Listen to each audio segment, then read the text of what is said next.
Good evening and welcome to another episode of the Superfan Addicts podcast. I'm your host, Ray Showdog Frisbee, and we have a special extra special show for y'all tonight.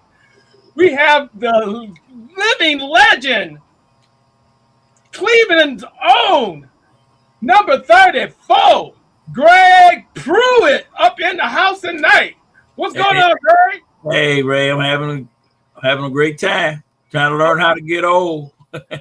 Hey, tell me about it. So normally, before we get into the show, I always let the guests, any events you got coming up, anything you got going on that you want to share with the audience, this is your moment. And then once we do that, we go right into the show. No, nothing locally. No. Okay, you ain't got nothing going on? Yeah. Hey, well then let's get to it. All right. First off, when I heard that you were able to do the show, I jumped on social media and made sure that I put the word out. Right. Man, why did I do that? Man, I got folks outside with pitchforks protesting Greg Pruitt, and I'm like, what is this all about? They even sent me, they sent me a video. Cody, play the video. Order! Turkeys of Turkeytown, calm your tail feathers. We are here to address our greatest threat, our generational nightmare, Greg Pruitt. Been around since 74, back when hunters wore flannel and my wings were strong. You don't know fear. I tried moving away, went out west, desert, cactus, thought I escaped him. Greg Pruitt ain't normal. He trains year-round in a smoke-filled kitchen. He knows every turkey by name. I heard he can cook a bird just by staring at it. All right, Carl, let's go. He took my husband. Oh. 1 minute, my Tom is enjoying a quiet autumn afternoon. Next minute, he's the centerpiece. We need solutions. Avoid kitchens at all costs. Mandatory turkey cardio. Greg Pruitt is fast. If you hear pots clank...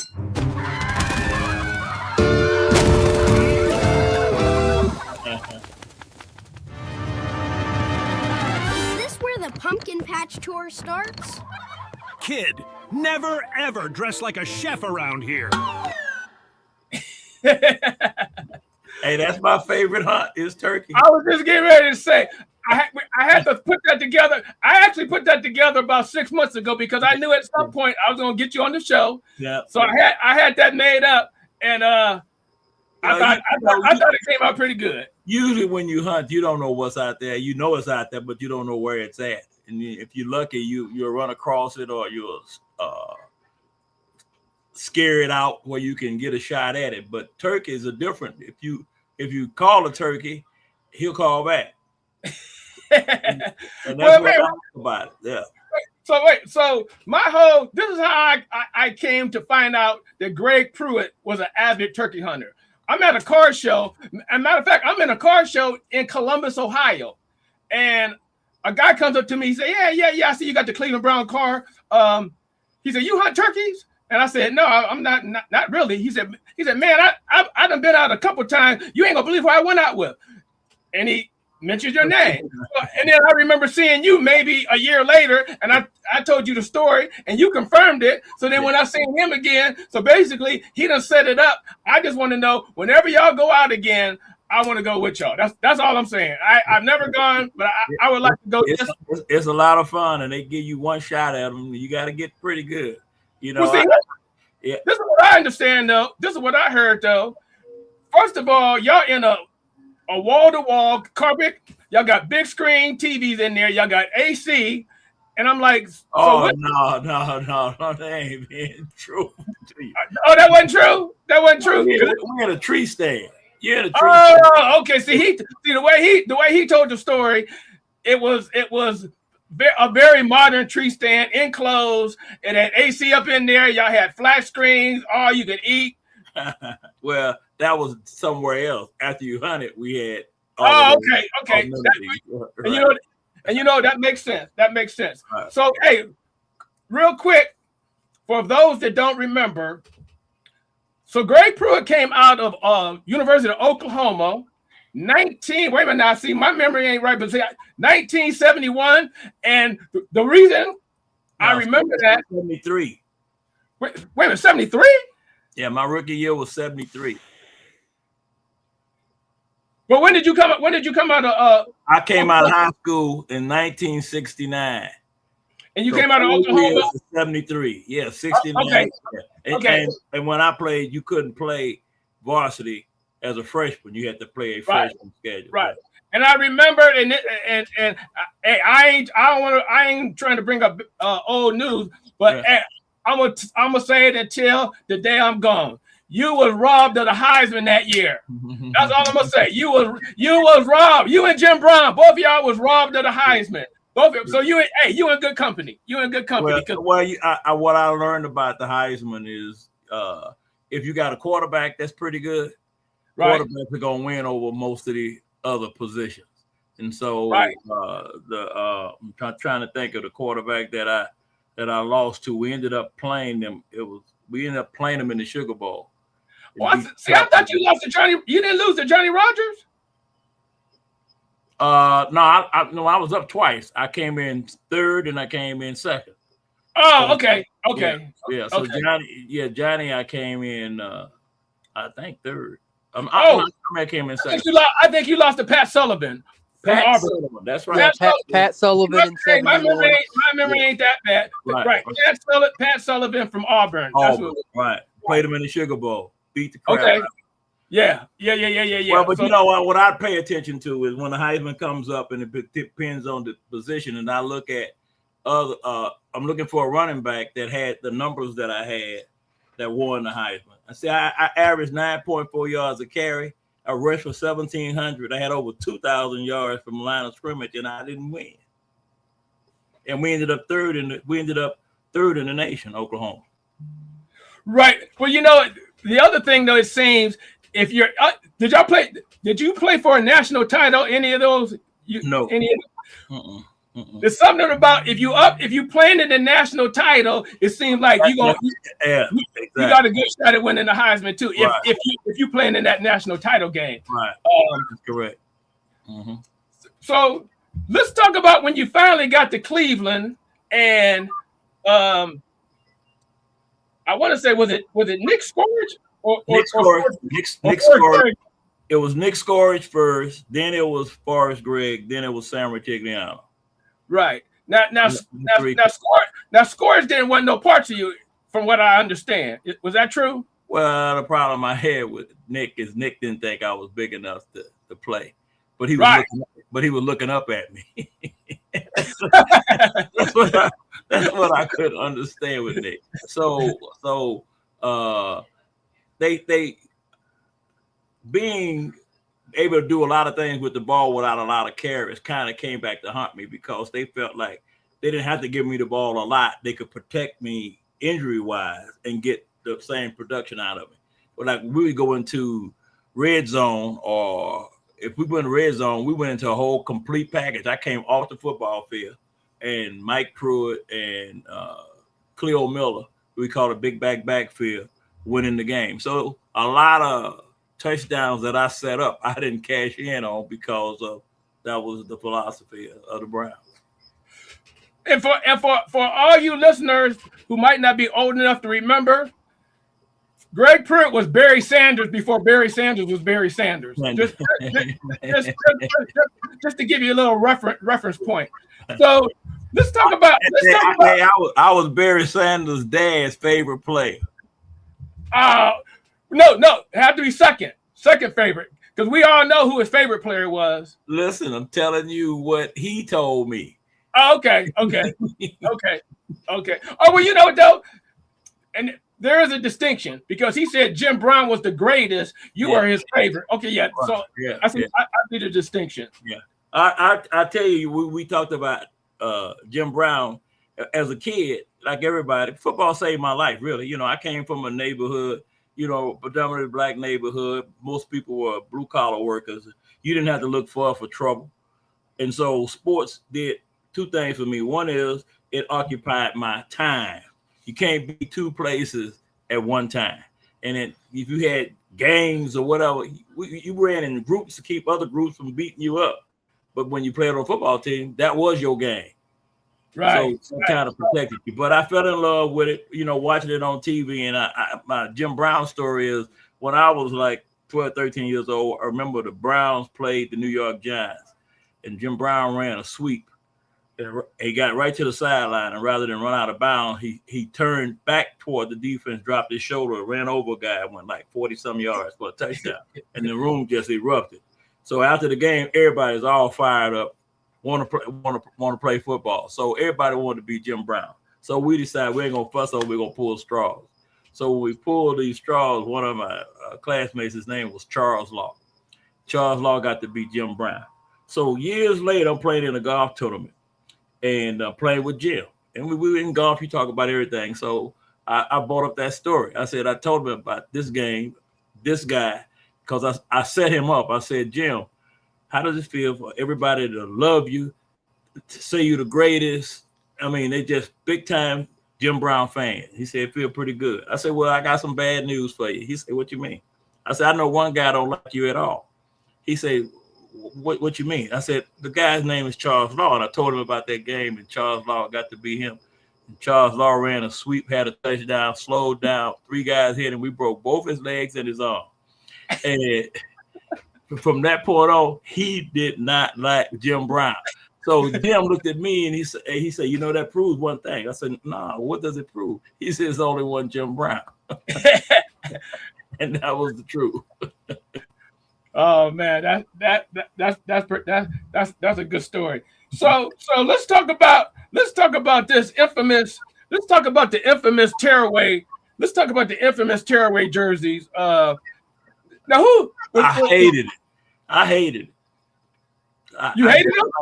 I did not like the tearaway jerseys because people got to a point where they study the team. They know in downs and situation who's most likely and who ain't most likely to get the ball. So they got to a point where in certain situations, guy walk up to me and just tear my jersey. Had nothing to do with tackling me.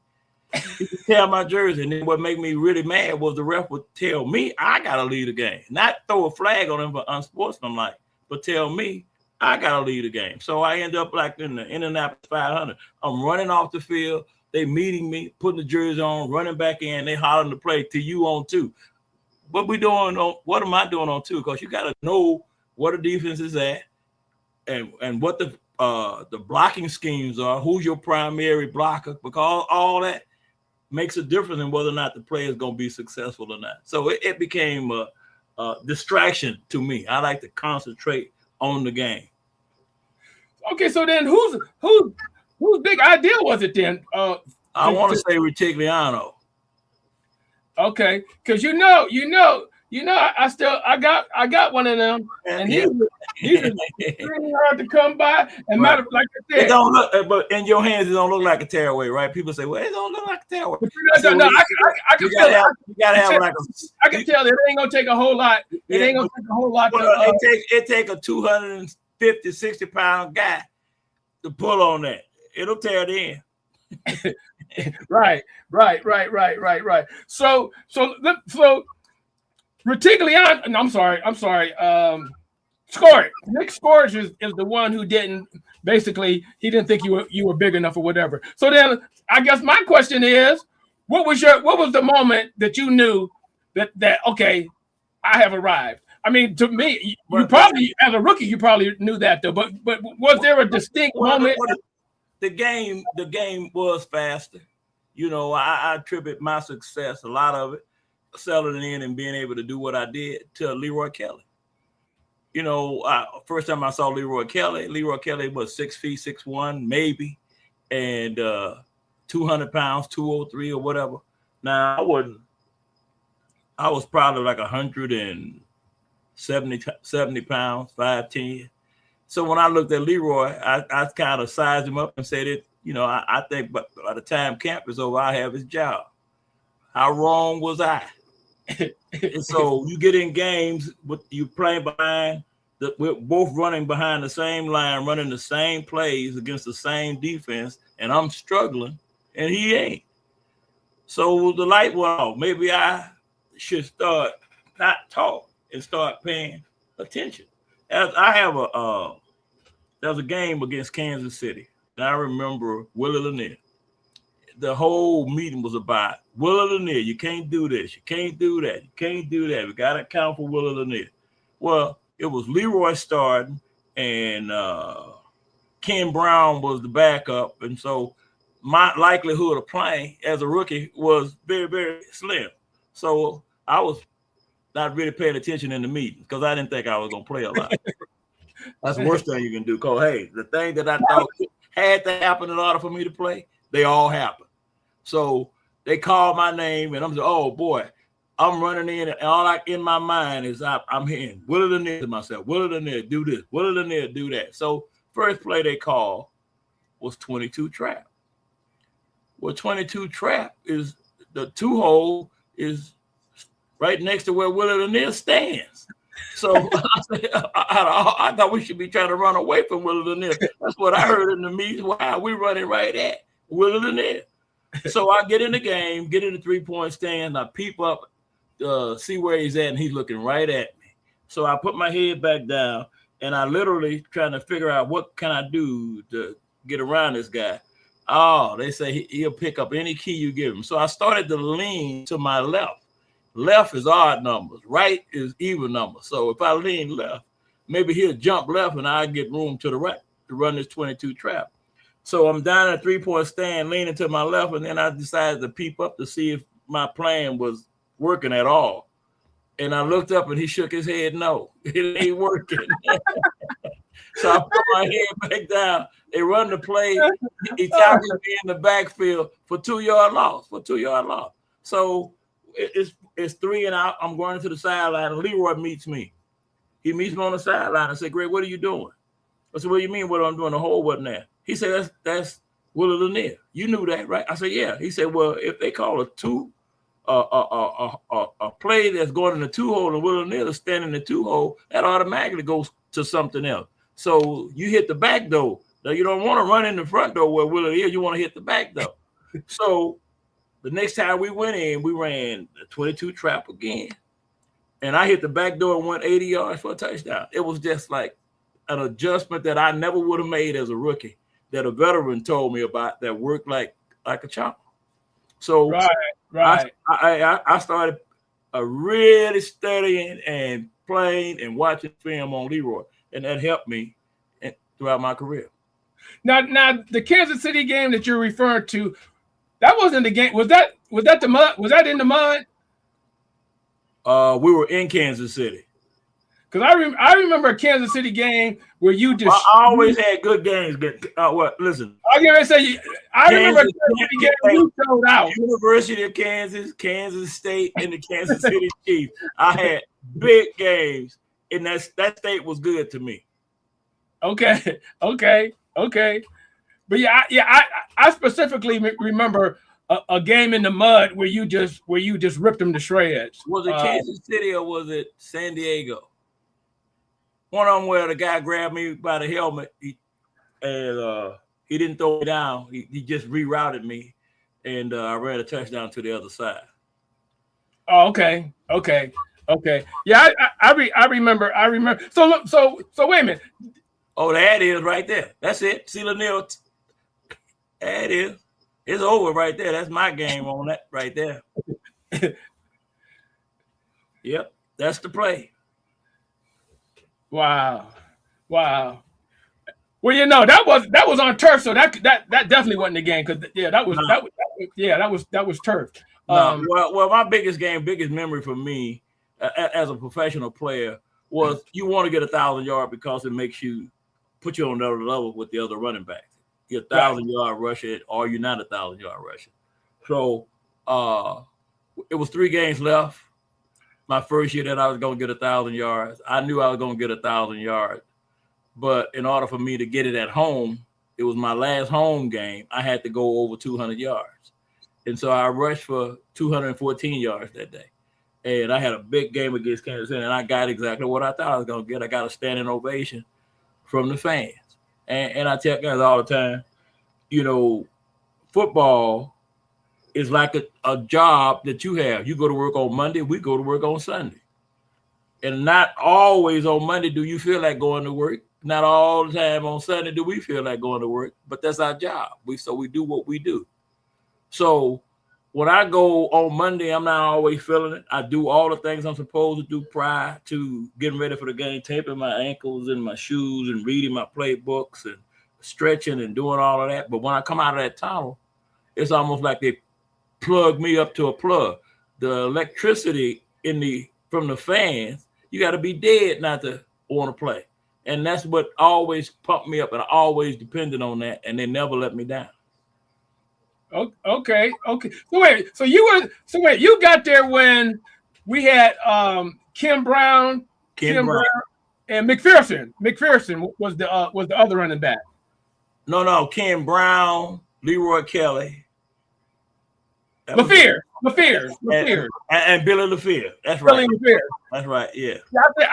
I was thinking McGinnis, but I think McGinnis was there. Hugh McGinnis. Okay. He was there.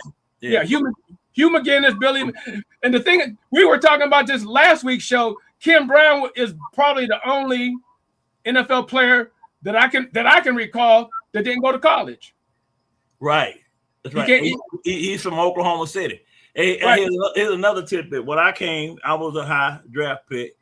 I came to the team. Kim Brown wore number 30. That was my college number 30. So they wanted to give me number 30 for the Browns, and I said no, I didn't want 30 because that was Kim Brown's number. So I took 34. That's how I ended up with taking 34. Oh, I that's right. You were number 30 at Oklahoma. At Oklahoma, right. That was one of my questions I had. Was there any particular reason you went with 34 as with all the options, or because it's my favorite number? No, so I was just curious why. Not really. I didn't know anybody that was 34. It was just that it was the next jersey they gave me, other than 30, and I didn't want to wear 30 because that was Kim Brown, and I knew Kim Brown. Kim Brown from Oklahoma, so I knew him in college. Yeah, that's awesome. Okay. Hey, somebody wanted to know, in your opinion, who was the better owner, Al or Art? Well, let's say Al was able to get closer to the players than Art was to his players. Normally when you're in the locker room and you got the locker room chatter and guys talking about anything and everything, when if Art walked in, everything got quiet. If Al walked in, nothing changed. Guys kept right on talking. He was just very close to his players. Got you. Okay. Hey, let me get in here, Ryan, ask one more. Oh, absolutely. No, take your time. Greg, first of all, sorry for how I sound. I'm really sick.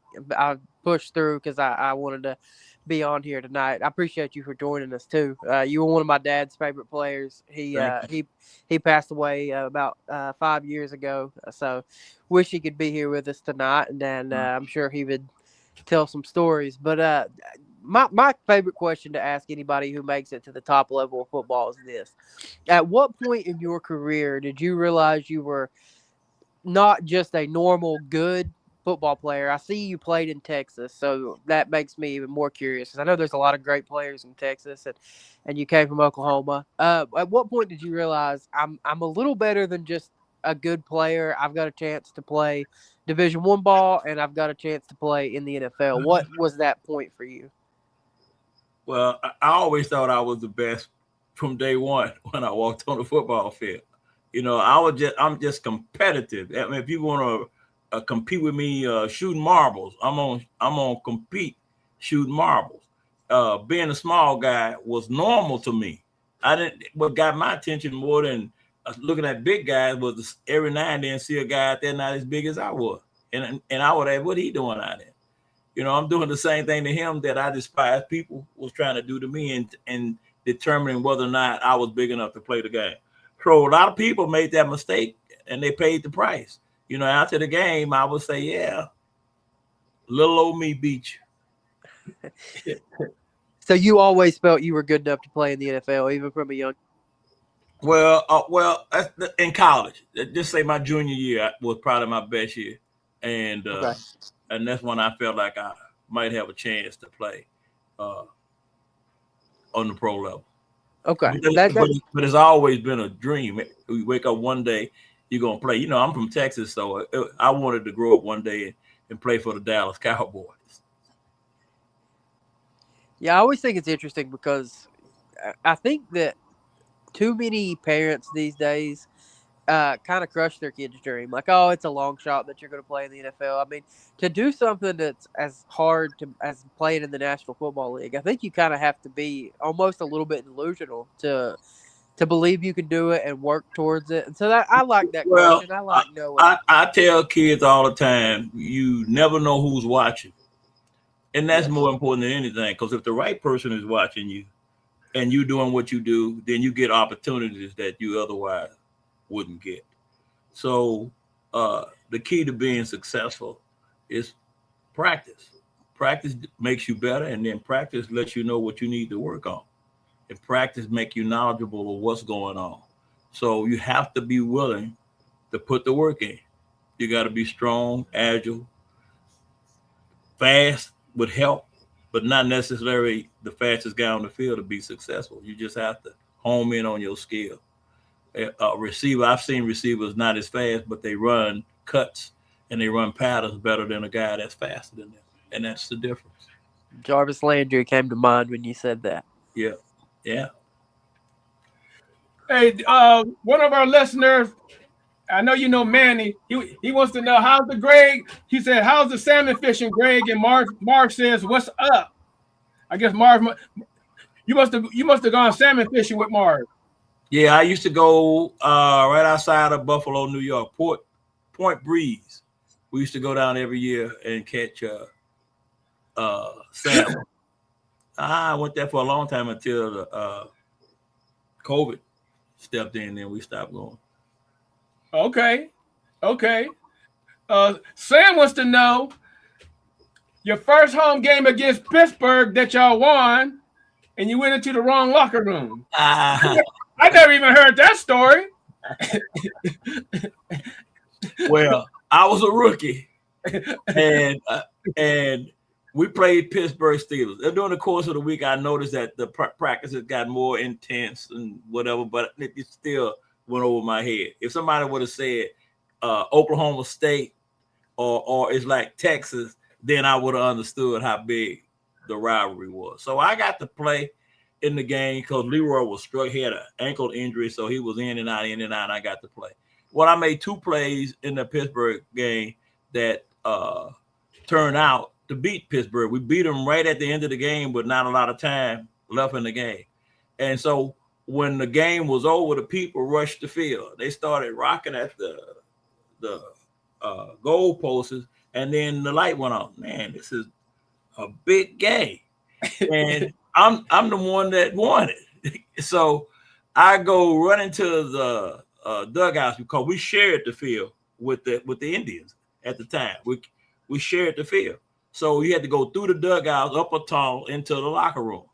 So I get over to the dugout, and we got security, and the people are everywhere. I mean, they trying to knock these goalposts down. And I'm saying, man, this is a huge game. And I ran the winning touchdown. So I literally stood there and practiced questions that I thought the reporters might ask me, so I wouldn't be, I could answer them like I had some sense. So after a few minutes of rehearsing, I went up the tunnel and into the locker room, and I was in the Pittsburgh Steelers locker room. Through all of that confusion and trying to get around those people, I went to the wrong locker room. That's a true story. How is that one of the best kept secrets in Cleveland? Because this is the first time I've ever heard that story. But it's a good one though. It's a good one though. Another one of our longtime listeners, Big Tim, he wants to know, in your opinion, what was your toughest college game? Because I know you and Johnny Rogers, y'all had a couple times, didn't y'all? Well, that was games that the yardage or the rushing yardage or whatever statistics that you might have don't really show how tough a game it is. The toughest game in college that we played was the University of Missouri. They were very, very physical. In pro football, the most physical team was not Pittsburgh Steelers. It was the Houston Oilers. Yeah, because they had what's the linebacker? Brazil. Brazil, and this was not when Brazil was my guy. I didn't get no help. I had to block it. So they finally made an adjustment, make the tackle and release the back because it's a mismatch. But when I played, you had to block all those big guys. So wait, hold on.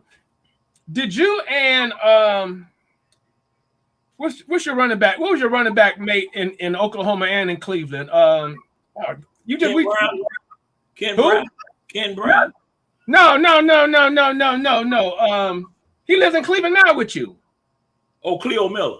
Cleo. Did y'all get to Cleveland at the same time? Because I can't. Cleo, Cleo came in he came to Cleveland. Maybe my second year. My second year. Okay. But he was a walk-on. He walked on for Kansas City. Then he came here. Cleo was a better blocker than Mike. Mike warned us. He said they don't pay him to block; they pay him to run, and that's how he played too. Okay. So Cleo is probably a well-kept secret. He was a pretty good player, very good player. Well, see, here's the thing: we were at a golf tournament a couple years ago. And you and I sat down to breakfast with you and Cleo. Mm-hmm. I didn't even know that y'all was roommates in college because y'all were talking, and I can remember you telling. No, we were roommates in the pros. We lived together when I played for Cleveland. Okay, and it was something about you. If you knew that you were playing a really tough defense with a really good linebacker, you almost had to get him hyped up before the game. Get him hyped up. Well, that was I used to get. I used to feel sorry. What's the middle linebacker from Pittsburgh? The mean guy. What's his name? Oh, Lambert. Oh man, Cleo used to jump on Lambert like stink on you or what? I said, Lambert said, you ain't this or you ain't that. What do you say? What do I say? Well, yeah, you gotta go talk to him about it, Cleo. Wow. Well, so I can actually remember the Turkey Jones game. You had a good game in that game too. Yeah, I had a real good game in that game. Yeah. Joe Jones was a real good friend of mine, really good friend of mine, and that was the game where he dunked Bradshaw on his head. Right. And exactly. And I remember after the game, everybody was all fired up because we beat Pittsburgh, and Joe came over and he was high five, and then he came over to high five me, and I didn't put my hand up. He said, "What's wrong with you?" I said, "Joe," I said, "I'm worried, man." He said, "What you worried about?" I said, "Man, is Bradshaw all right?" He said, "What?" I said, "Man, the man might be dead. They might be coming in here to put handcuffs on you and charge you." He said, "What?" I said, "Listen, what you need to do is run over to Pittsburgh locker room and check on him. I don't care if you don't care if he is or not, but you need to play the game." So he got ready to take. He said, "No." I said, "You can't take his stuff off. You got to go now." So he went over to the locker room. About 15 minutes later, he came back. He said, "Yeah, he all right." I said, "Damn, I thought you hit him harder than that." Oh man, yeah, I can remember that game because it was overcast and right. It was a 4:00 game that was going into the evening, so it was starting to get dark. Yeah, that was one of the great ones. I want to say 76. Yeah, I'm pretty sure that was 76. Yeah, it was. Matter of fact, October the 3rd, I believe, was the date. I think. But that was a great game as well too. So your greatest game ever was against Houston, when you played for the Browns. You would say that the Houston game was probably your greatest game. No, probably Kansas City. Oh, okay. City, but I had good games in Houston because I'm from Houston. I was born in Houston. All my family was in Houston. I had to spend a lot of money on tickets for family guys. I had to play good. Got you. So when you were a rookie, they never sent you out on the turkey hunt? Because I'm thinking. Yes, they did. Oh, did they? Yeah, they got me too. Oh, so I understand the reason Turkey Jones got his name. They got him twice on the same. I don't know, but they definitely got me once. Okay. And I'll tell you, when they get you the next year, you the guy trying to get the next rookie. You spend our resources trying to make sure you get him. Okay. So let's turn the page a little bit. What's your opinion on the state of the Browns? Did you enjoy the hirings, all these hirings that we got? I'll be honest with you, I haven't really been into or know enough about the guys that they hired to see whether or not it's going to make a difference or not. I thought they were in a tough position with Schwartz. Maybe they should have gave him more of an opportunity to get the head coaching job, or maybe some stipulations on somebody else running the offense and him maybe not being so involved with the defense. But it was a tough situation. And so our defense, I think, will be intact. It's kind of like if I'm trying to say 95. Myles Garrett, yeah. If Garrett can keep that intact as far as guys accepting the new coach and then playing. We had a great defense. One of the things that I did not like about our head coach was that we had a great defense, and then he took that great defense and thought that he could do things that normally you don't do, and then blame it on analytics. I remember we played the Dallas Cowboys. The Dallas Cowboys ran back a punt, and everything else was field goals. And it was because we would go 3 and out, and his solution to that was don't go 3 and go, let's go for it on 4th down, no matter where it was at. And so all of a sudden, when you don't make it, you put pressure on your defense because you got a short field. Now they can't make mistakes. And trust me, I knew every yard I got when I played. And when defense, and just like no matter what position you play or where you at, the defense know where they stand as a defense. And when you play well to be ranked high, and then the coach make decisions that kind of bring those numbers down, you don't like it. You don't like it. Right. What's your thoughts on Jenkins, Quinshawn? I think Jenkins is gonna be okay. Yeah, I like him. I like him as a running back. I think what the Browns gotta help themselves. They gotta get healthier, and they gotta get better on the offensive line. I don't care who you are.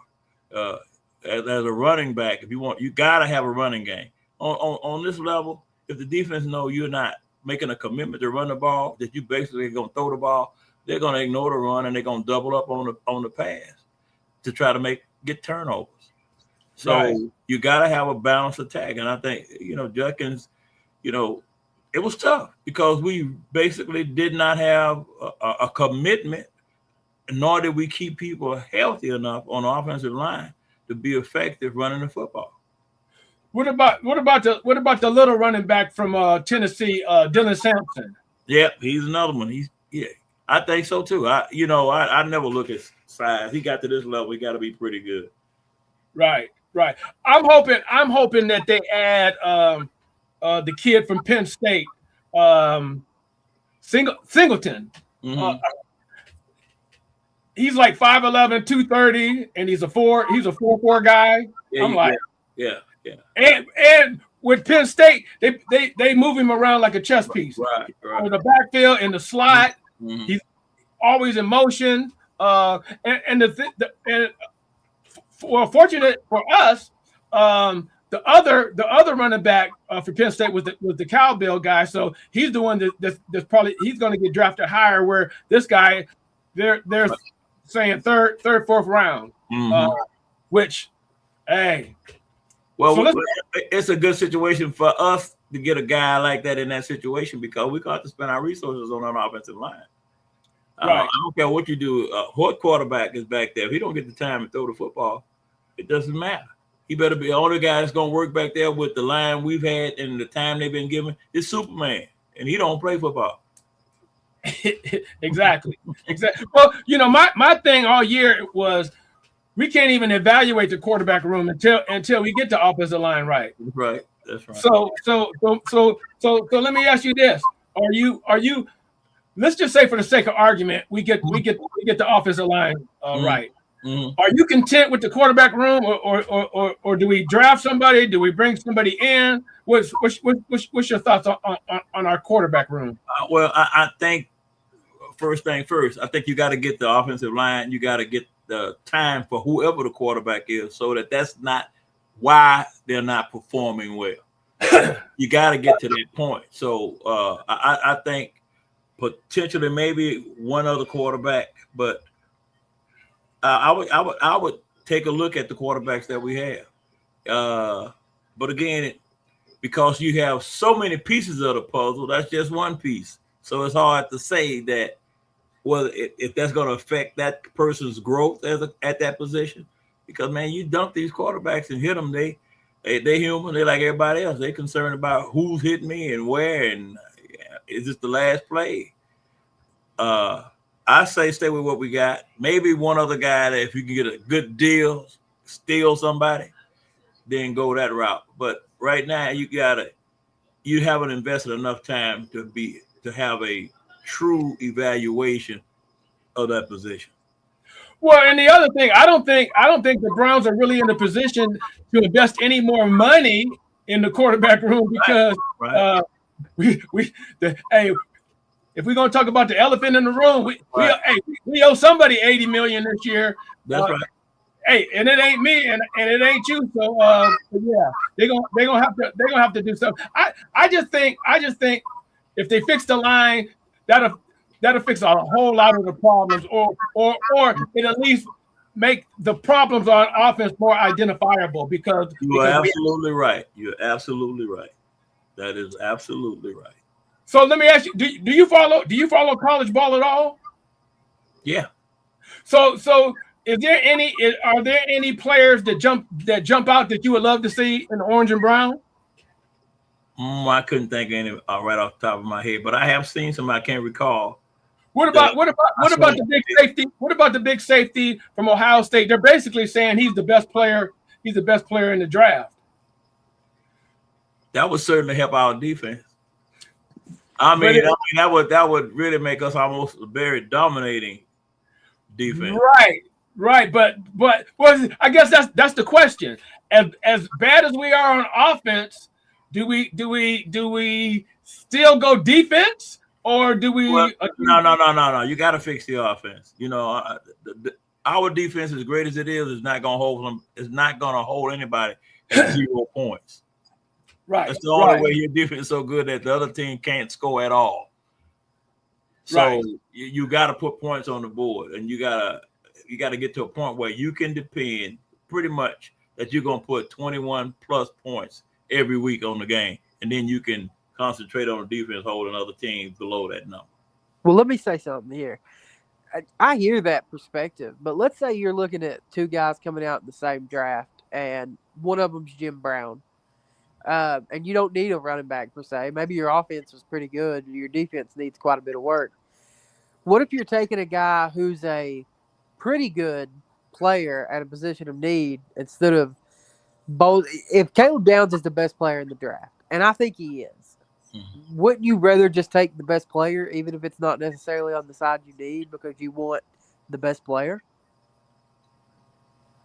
You know what I'm saying?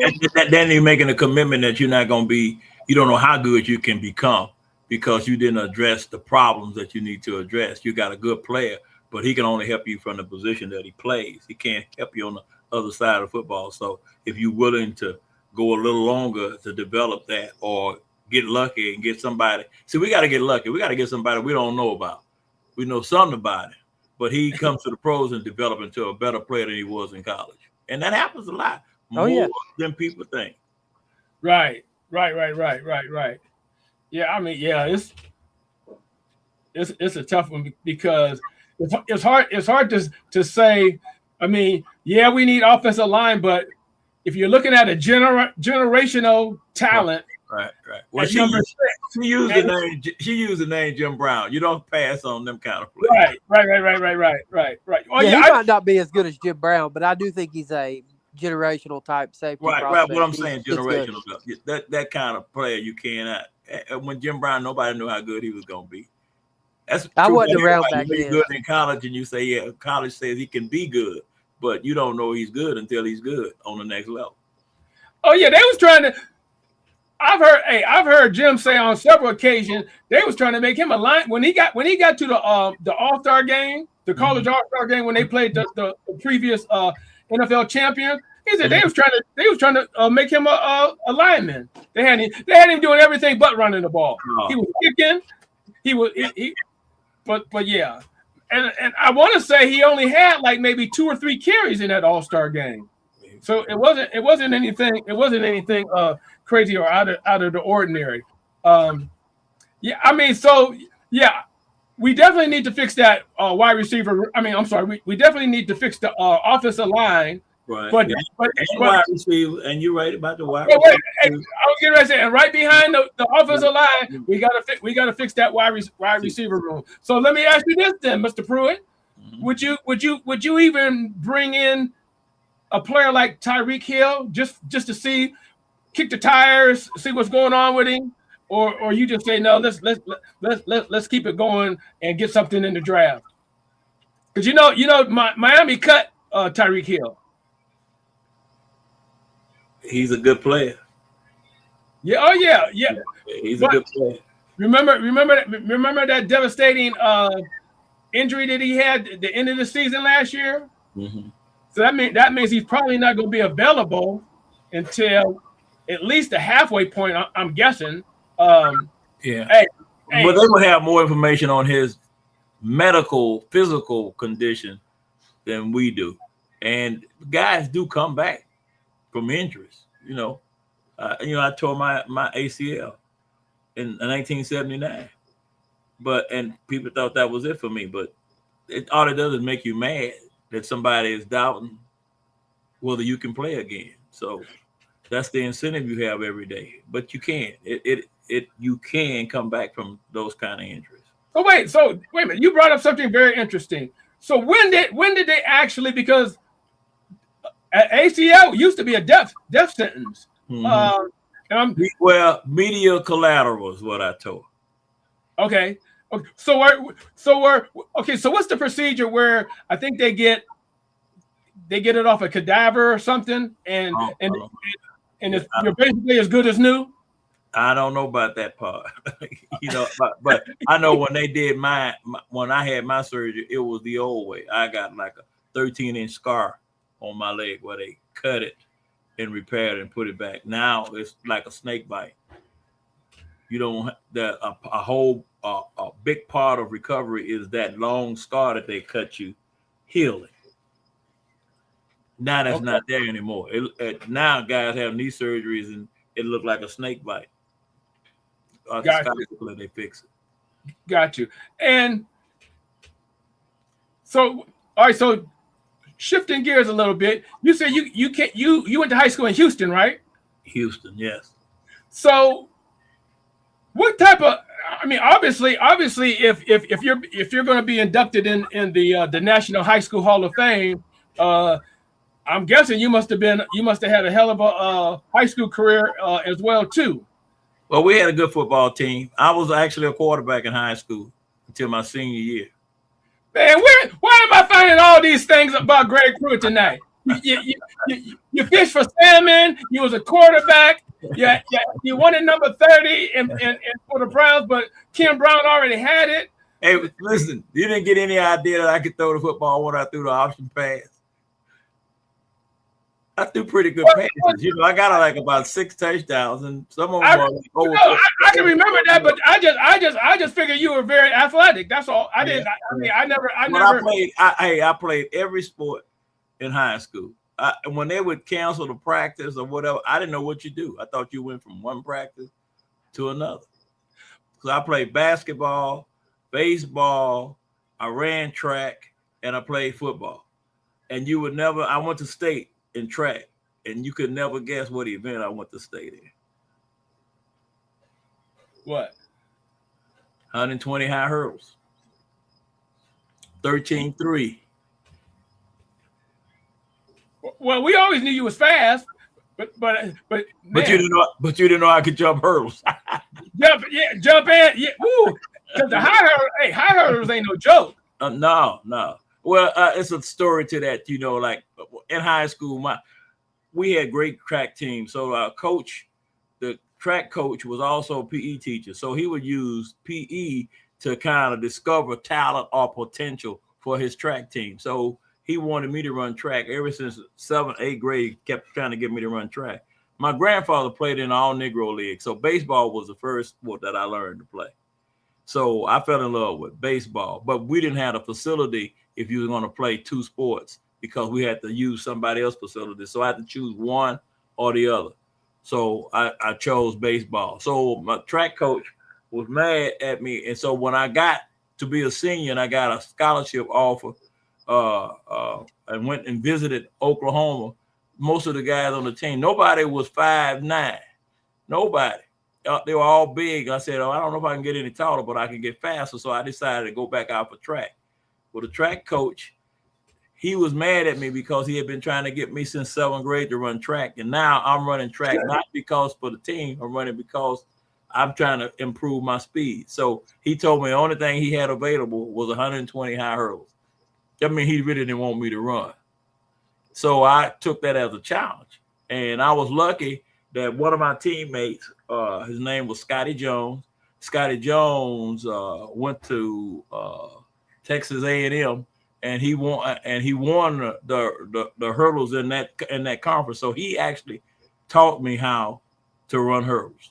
And in the state, I beat everybody but him. And I really lost the state because my strength in the hurdles was my start.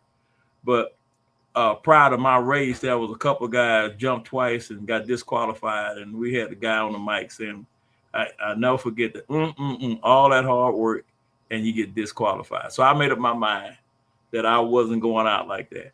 So my strength was my start, but to make sure that I didn't jump twice, I was the last guy out of the blocks. And the only guy I didn't catch was Scotty Jones. So you learn from your right. mistake. So Hey, go ahead. no, Cody. you go ahead. Well, I was just gonna say, so if you were this outstanding quarterback in high school, how did you end up being a running back? So no, two questions. I want to answer it for you. Okay, what did Oklahoma when they recruited you? Did they recruit you as a quarterback or what you got up there? Long story short, I went to a predominantly black school. Texas is a big state, and you got huge high schools. We were not a big high school, but we had pretty good players, and we played big schools and upset big schools. But in order for me to get an offer from Oklahoma, I had to change positions. I went from quarterback to wide receiver my senior year because there were no black quarterbacks in Division I football. So that's why they made the switch for me. I caught like 98 passes my senior year for over 1,000 yards as a receiver. And that was your first year at the position? Yeah. Okay. Wow. Okay. Go ahead, Cody. Hey, I got a little game I play, Greg, every week, and I figure I'll cut you in on it. This is a tough one. So this is the 39th episode of our podcast. So I've been doing this for a little over a month now. Mm-hmm. Can you, and Ray, I can see Ray's already racking his brain. I'm going to take the easy one. Can you tell me a number 39 that played for the Cleveland Browns? I will start with safety Sean Gibson. Huh? It wasn't Hugh McGinnis was 37. 30, yeah, he was 37. I'll start with Tashawn Gibson. He was the safety from Wyoming. I think he may still be in the league or just recently got out. Mm-hmm. When I was like 19, he came in the league. He was one of my favorite players. Ray's got every number so far. So let's see. This one's a tough one though. It is a tough one. And the only name that's jumping, but I'm thinking Antonio Latham was 38 or 39. I can't remember. I don't see his name on this list. What year would that have been? Latham played for us. 30. Did he play for us after the comeback? After 99? No. Before 99. No, I don't think it was 39. Oh man, 39. 39. This is as tough of one as we've had. Mm-hmm. 39. I only see one guy who wore it around the times that Greg played, and that would be Billy Pritchett. Oh yeah, Billy Pritchett. That's right. That's true. Oh, yes, Billy Pritchett. Ray, it's your last chance. I'm gonna give you a few. Can you get a 30? I'm drawing blanks. All right, so we've got David Holly, played from 2006 and 2007. Terrence Mitchell, 2018 2020. Randy Hilliard, 1990 to 1993. Michael Lehan, Lehan, 2003 to 2005. Billy Pritchett, Major Everett, Marion Forbes, Kalik Hudson, Richard LeCount, who was he was pretty recent. Not a lot of big names there. Yeah. Not a lot of big names. I see a lot of people are bringing up, and it's funny because me and Greg, we were talking about this before the show. Yeah, I wanted you to finish on that. That's a great story. About the ABC Superstars and American Gladiator. See, I remember the one that I can remember, and I can the picture that's in my mind. They had you doing weightlifting. Yeah. Yeah. And you were doing, I can remember you had it over your head, and then you dropped it, and you was like, yeah. That was, I want to say, was that Wide World of Sports, or was that ABC? No, it wasn't Wide World of Sports. It was just ABC Superstar. See, I thought ABC Wide World of Sports produced that particular show, but I'm not sure who produced it, but all I know it is ABC Superstars. Now did Walter? Were you there with Walter Johnson? Oh, definitely. Zoom. That's what we call it. Now, do you remember when he was on Wide World of Sports wrestling the Grizzly Bear? Do you remember that? Right. Yeah, I remember that. Yes. Yeah. Hey, the build up was probably what, an hour and a half. Yeah. The fight lasted. I don't even think it lasted 5 seconds. Right. They put the muzzle on the bear, and they went, and the bear just grabbed him, and it was over. Right. That was a hilarious. We're gonna have to bring some of those, or at least find some of those old tapes. Yeah, that'd be interesting. And whatnot. Clarence Scott was 39. It says on here he was No. Clarence Scott wasn't 39, was he? No, it says 22 on here. 22, yeah. Clarence Scott was 22. Yeah. Okay. Hey, before we go, Greg, did you grow up a Longhorn, or before you went to Oklahoma, were you a Longhorn guy? A longboard? What do you mean, like No. in the water? No, Texas Longhorns. Oh no, they didn't recruit me. No. But were you a fan growing up? Not really. I was a Dallas Cowboy. Okay. Growing up, yeah. University of Houston. I was just curious if you wanted to stick it to Texas when you played them for not recruiting. Oh, definitely. Once they didn't recruit me, yeah. I love Texas. Was Jerry Levias was before you though, right? Jerry Levias was a little before me, yes. SMU, yeah. I think I want to say it's like 70, 71. Yeah, when I was in college, I was going home and I got pulled over by a Texas Highway Patrol. And they took my license and they went and got together and talked and came back and asked me I played football for the University of Oklahoma. And I said, yeah, I'm thinking I'm going to get out of a ticket. They gave me a ticket. They said you should have picked Texas. So I told them, make sure that they watch the Texas game because I'm going to show our appreciation then. And we beat the hell out of Texas. That's crazy. That's crazy. Well, Cody, it looked like it's that time, Cody. It's that time, right? It's that. Hey, Thank you so much, Greg. Hey, appreciate you guys. Thank you. Yeah. Great show. We got to have you back sometime. Yeah, but as always, go Browns. Go Browns. Yes.